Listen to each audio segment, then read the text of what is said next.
Seru. Enggak, tadi saya menyampaikan sesuai dengan tadi Pak Mendagri, materi mengenai APBN dan peranannya terhadap pengelolaan keuangan negara, APBN dan APBD terhadap pembangunan, terutama pentingnya adalah mengolah untuk mendukung tujuan-tujuan nasional, apakah itu dari sini. Mereka juga banyak pertanyaan-pertanyaan spesifik mengenai daerah-daerah seperti formula dana bagi hasil, proyek-proyek infrastruktur yang ingin tetap dijalankan, dan juga aspirasi-aspirasi lainnya. Gitu ya. Terima kasih ya. Terima kasih, aku udah terlambat.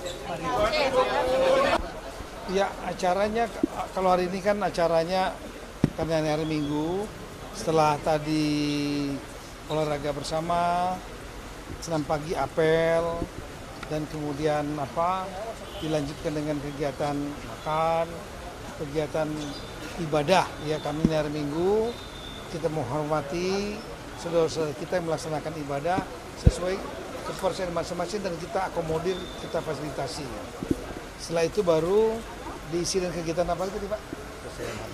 Ya, dari Lemhanas melanjutkan ya dalam bentuk diskusi kelompok, saling menyampaikan pendapat yang intinya mengenai masalah membangun, memperkuat pengetahuan tentang kenusantaraan, wawasan Nusantara, pluralisme, kebinekaan, termasuk juga nasionalisme dan patriotisme. Modul-modulnya lah, modul-modul yang mereka memang sudah persiapkan. Dan saya tahu, saya juga pernah mengikuti modul-modul itu, menarik, interaktif satu sama lain. Dan malam ini Ibu Menteri Keuangan mengisi, kemarin Menhan ya, menteri-menteri utama. Tadi sudah disampaikan, cukup ramai pertanyaannya antara Menteri Keuangan dengan daerah, dan ini sangat bagus sekali. Kenapa? Karena daerah bisa menyampaikan langsung persoalan-persoalan teknis keuangan ya, misalnya masalah efisiensi, dana bagi hasil, kemudian juga mengenai pajak dan retribusi, mengenai inflasi, sehingga bisa dijawab dan dijelaskan juga oleh Ibu Menteri Keuangan. Ada hal-hal yang perlu juga menjadi masukan kepada Menteri Keuangan mengenai masalah formulasi dana bagi hasil, misalnya masalah royalti ya dari misalnya Freeport kepada daerah-daerah lain yang ada di Papua, kemudian juga yang di Maluku Utara, kemudian yang perikanan, potensi perikanan yang menurut Gubernur Maluku Utara mereka mendapatkan hasil yang kurang seimbang dengan pendapatan dari industri perikanan atau penangkapan perikanan di sana. Nah, ini yang akan menjadi masukan dari Kementerian Keuangan untuk mencarikan formulasi-formulasi sehingga keadilan. Kira-kira seperti itu. Dan saya juga sudah menyampaikan beberapa hari yang lalu bahwa saya juga akan meminta daerah melakukan efisiensi belanja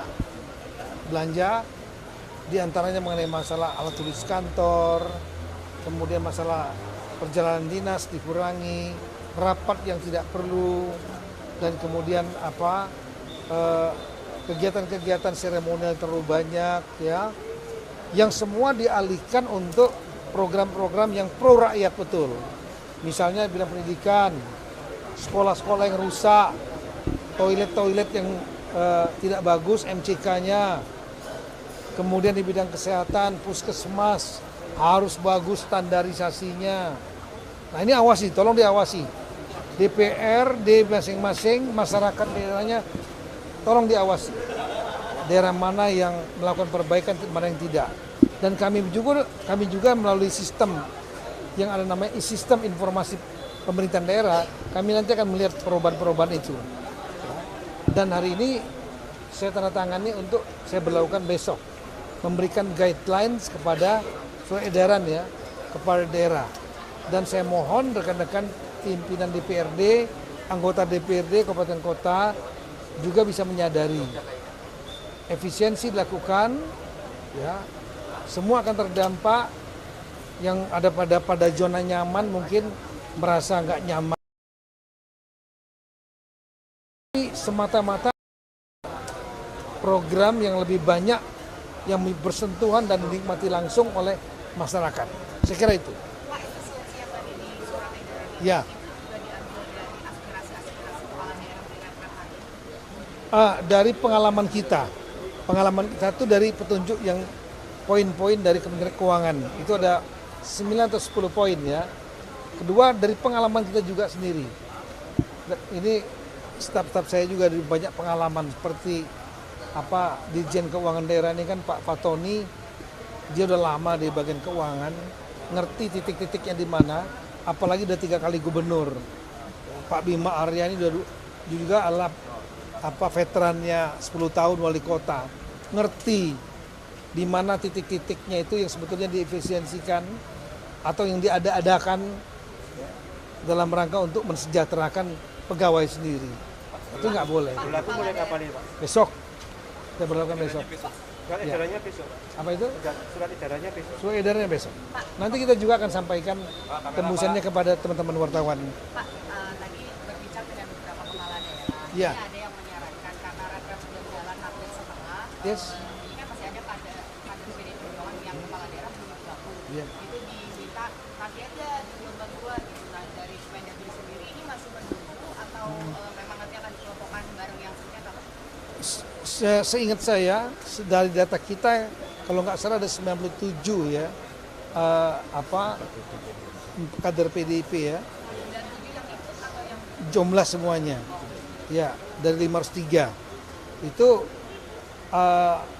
lebih kurang 50-an lebih, 51 sudah masuk dari hari pertama ya, karena ya mereka menyadari bahwa ini adalah program dari pemerintah dan ini berguna untuk mereka sendiri dan mereka tahu bahwa inilah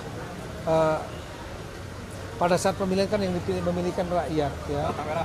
Tanggung jawabnya adalah kepada rakyat utamanya. Saya sudah sampaikan tadi siang, partai itu hanya kendaraan ya. Partai memberikan blessing untuk maju. Tapi ketika menjadi kepala daerah bukan karena dipilih oleh partainya, tapi dipilih oleh rakyatnya. Oleh karena itu ya kehadiran ini akan untuk kepentingan rakyat, mengharmonisasikan. Coba lihat, tanyakan pada rekan kepala daerah, antusiasmenya luar biasa dan mereka betul-betul bisa bertemu. Saya malah perintahkan untuk semua gubernur bertemu, berkumpul dengan para bupati wali kota yang ada di provinsi itu, supaya saling kenal aja. Bayangkan kalau seandainya nggak saling kenal. Jadi tempat ini menjadi tempat awal mereka saling mengenal, bahkan mungkin berbicara sudah mulai substansi. Apa yang penting perlu kita lakukan di provinsi kita.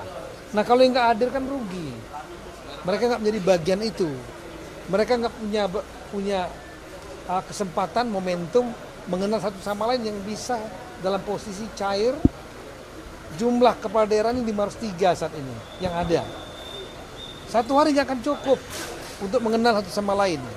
2 hari nggak cukup, 3 hari nggak cukup. Ya. 7 hari lumayan untuk saling kenal, tukar menukar WhatsApp, saling kenal secara personal. Itu perlu waktu dan ini mungkin akan sulit terulang kembali. Nah oleh karena itu saya tahu dalam beberapa waktu ini akan ada lagi yang akan bergabung, ya. Saya nggak akan sebutkan jumlahnya bergabung, ya silakan kita welcome masuk, ya. Dan kemudian kalau ada yang nggak bergabung nanti memang ada rencana kita untuk orientasi bagi yang 40 ya, yang daerah yang belum dilantik. Karena apa? Karena ada sengketa di MK dan ada yang pilkada ulang. Pilkada ulang itu karena kotak kosongnya menang di Bangka, Kabupaten Bangka dan Kota Pangkal Pinang. Nah yang ini 40 ini kita belum tahu, besok akan diumumkan apa ditolak atau pilkada ulang atau pemungutan suara ulang atau penghitungan suara ulang, kita nggak tahu. Ya, MK yang memutuskan besok, kita dengar sama-sama. Nah kita tentu juga akan memberikan kegiatan pembekalan kepada mereka. Apakah mungkin yang nggak hadir nanti akan digabung? Nanti kita pertimbangkan. Sangat lihat situasi nanti. Tapi nanti yang untuk yang lain konsepnya akan sama di Nggak bisa. Nggak akan konsepnya seperti ini.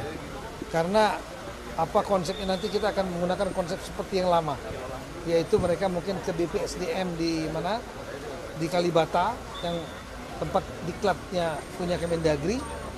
Dan setelah itu kita akan berikan isikan materi. Jadi nggak akan sama seperti di Magelang. Magelang berbeda karena gabung jadi besar. Yang kedua materinya juga adalah gabungan dengan Nemanas. Yang ketiga tempatnya waktunya cukup, tempatnya nyaman, informal, tidak di hotel, tidak di tak di dalam tenda, tidurnya sama-sama. Itu akan sulit sekali menemukan momentum seperti ini. Itu yang saya sampaikan tadi siang. Yang nggak datang, nggak gabung, nyesel sendiri nanti, rugi sendiri. datang di tengah-tengah mempengaruhi nanti penilaian nggak Pak? Kan kehadiran 90%. Ya, kita akan bedakan nanti sertifikatnya. Yang 90% sertifikatnya lulus. Yang datang ke tengah-tengah, kita berikan sertifikat telah mengikuti. Yang datang besok Pak? Apa itu? Yang datang besok? Ya silakan. Kita welcome untuk Sertifikatnya bergabung. apa, Pak? Telah mengikuti saja. Nggak ada kata-kata lulusnya. Ya, sebagai apresiasi saja. Ada kepala daerah yang masuk rumah sakit Pak, update seperti Ya, apa? ada. Pak? Ada berapa orang Pak? Nah, ini mungkin yang beritahu Pak Wamen mungkin yang lebih paham ya. Ya. Ada 3. Nanti Ada 2 yang dirawat, 1 rawat jalan. Ya. Itu aja Pak. Ya. Sebagai yang sakit mau dijelasin dulu. Iya, ini kelelahan saja. Situasinya kondisinya masih baik ya. 1 tadi sudah pulang lagi, hanya sekedar ditambah vitamin C. Yang 2 kondisinya tensinya naik, jadi harus observasi. Jadi tapi masih kondisinya masih relatif stabil dan baik. kondisi baik relatif Ya, stabil. stabil. Tapi kan kita nggak mau ngambil risiko. Ya. Kita tidak ingin dalam retreat ini ada yang dipaksa kemudian sakit, ya nggak mau. Karena yang paling utama retreat ini kesehatan nomor satu.